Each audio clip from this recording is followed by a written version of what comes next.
नमस्कार, स्वागत है आप सभी का स्वरमय टाइम्स में। दिन भर की बड़ी और अहम खबरों के साथ मैं हूं शिवानी शुक्ला।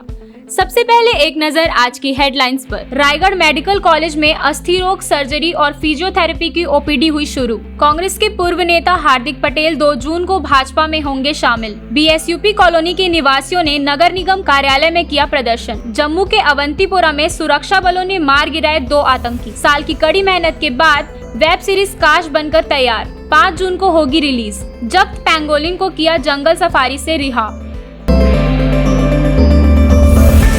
स्वास्थ्य मंत्री टीएस सिंहदेव ने पिछले दिनों अपने रायगढ़ प्रवास के दौरान मेडिकल कॉलेज के नए भवनों में विभागों की शिफ्टिंग के निर्देश मेडिकल कॉलेज प्रबंध को दिए थे, जिसके बाद मेडिकल कॉलेज के नए भवन में विभागों की शिफ्टिंग शुरू हो गई है और उनकी ओपीडी भी नए बिल्डिंग में प्रारंभ कर दी गई है। मेडिकल कॉलेज के अधीक्षक डॉक्टर मिंज ने बताया कि हॉस्पिटल के नए भवन में अस्थि रोग सर्जरी और फिजियोथेरेपी विभागों की ओपीडी प्रारंभ कर मरीजों का इलाज शुरू कर दिया गया है। उन्होंने बताया कि 30 मई सोमवार से 5 अन्य विभागों की ओपीडी भी शुरू कर दी गई है, जिसमें मनोरोग, चर्म रोग, दंत चिकित्सा, नाक कान गला रोग और जनरल मेडिसिन शामिल है। इसके साथ यहां मेडिकल रिकॉर्ड डिपार्टमेंट भी शुरू कर दिया गया है। उन्होंने कहा कि अन्य दूसरे विभागों की भी जल्द ही शिफ्टिंग की तैयारी की जा रही है।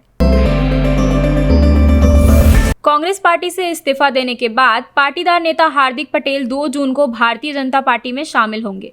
सूत्रों ने इस बात की जानकारी दी है। गुजरात पाटीदार नेता ने साल 2019 में कांग्रेस पार्टी में शामिल होकर अपने राजनीतिक जीवन की शुरुआत की थी, लेकिन उन्होंने 18 मई को कांग्रेस की अंतरिम अध्यक्ष सोनिया गांधी को एक तीखा इस्तीफा लिखने के बाद पार्टी छोड़ दी थी। साथ ही हार्दिक पटेल ने कांग्रेस पर निशाना साधते हुए लिखा था, कांग्रेस पार्टी की राजनीतिक सिर्फ विरोध तक ही सीमित रह गई है। हार्दिक पटेल ने अपने पत्र में CAA-NR और पार्टी 370 का भी अपने पत्र में जिक्र किया था। हार्दिक पटेल आधिकारिक तौर पर इस बात से इनकार करते रहे हैं कि वे भाजपा में शामिल हो रहे हैं, लेकिन पार्टी और इनके नेतृत्व के लिए उनकी प्रशंसा ने कुछ और ही कहानी बयां की। कांग्रेस छोड़ने के तुरंत बाद उन्होंने यह कहते हुए अटलों पर विराम लगा दिया था कि वह अभी तक भाजपा में नहीं है और न ही आम आदमी पार्टी में शामिल होने का कोई निर्णय लिया है।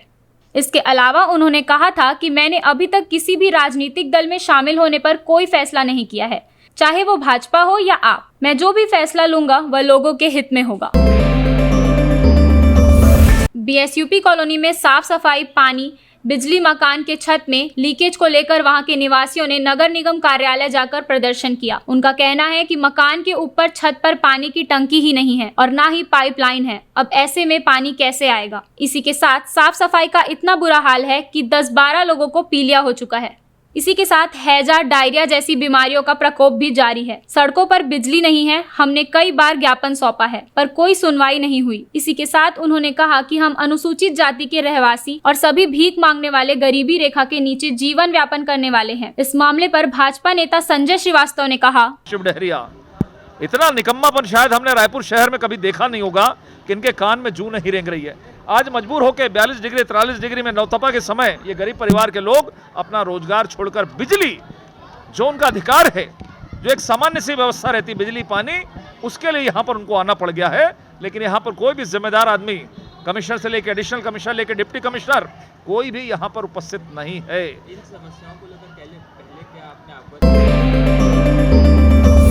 जम्मू कश्मीर में आतंकी अपनी नापाक हरकतों से बाज नहीं आ रहे हैं। जम्मू कश्मीर में अवंतीपोरा के राजपोरा इलाके में सुरक्षा बलों और आतंकियों के बीच हुई मुठभेड़। इस मुठभेड़ में सुरक्षा बलों ने 2 आतंकियों को मार गिराया है। जम्मू पुलिस ने एनकाउंटर स्थल में 2 AK-47 राइफल सहित आपत्तिजनक सामग्री भी बरामद की है। पुलिस ने कहा कि मारे गए आतंकवादियों की पहचान त्राल के शाहिद राथर और शोपियां के उमर यूसुफ के रूप में हुई है।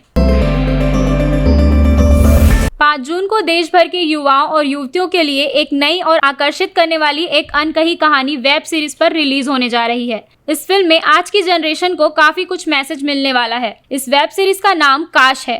बता दें कि इसकी शूटिंग छत्तीसगढ़ की राजधानी रायपुर सहित राज्य के कई जिलों में हुई है। इसके मुख्य किरदार विकल्प सहायक ने बताया कि हमने इस फिल्म की कहानी 2020 में लिखी थी और 18 जुलाई 2021 में हमने इसे शूट करना शुरू किया। इसका पोस्ट प्रोडक्शन वर्क दिसंबर में चालू हुआ, क्योंकि पूरी सीरीज को बनाने में हमें छत्तीसगढ़ी सिनेमा और राष्ट्रीय पुरस्कार से सम्मानित निर्देश मनोज वर्मा सर का काफी बैक सपोर्ट मिला है। किसी छत्तीसगढ़ के स्टूडेंट ग्रुप ने नहीं बनाई है और इसमें मुख्य तौर पर हमारे जो सिनेमाटोग्राफर रहे हैं फ़िल्म के, वो रॉय फिल्म्स रही है। जो एडिटर रहे हैं वो फिनिक्स क्रिएटिव स्टूडियो चरोदा में है, वो वहाँ उन्होंने एडिट किया है और म्यूज़िक भी उन्होंने ही दिया है।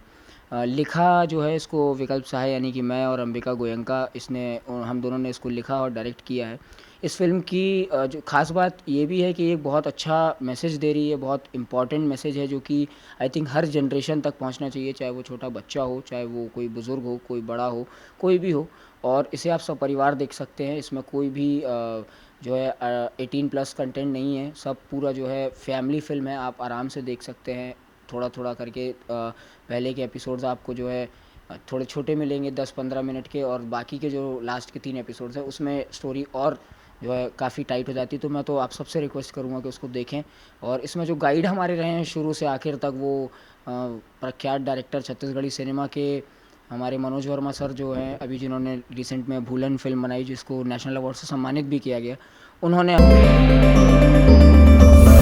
छत्तीसगढ़ के बस्तर के अमरकोट जगदलपुर मार्ग पर 25 अप्रैल को तस्करी किए जा रहे पेंगोलिन को जब्त कर रायपुर जंगल सफारी में रखा गया था, जिसे छोड़ने की मांग को लेकर दायर की गई जनहित याचिका की आज सुनवाई के दौरान वन विभाग ने कोर्ट को बताया कि पेंगोलिन को छोड़ दिया गया है। इस पर कोर्ट ने याचिका निराकृत कर दी है। वन परिक्षेत्र अधिकारी के बिना वन मंडल अधिकारी जगदलपुर की अनुशंसा के पेंगोलिन को जंगल सफारी लाकर छोड़ दिया था।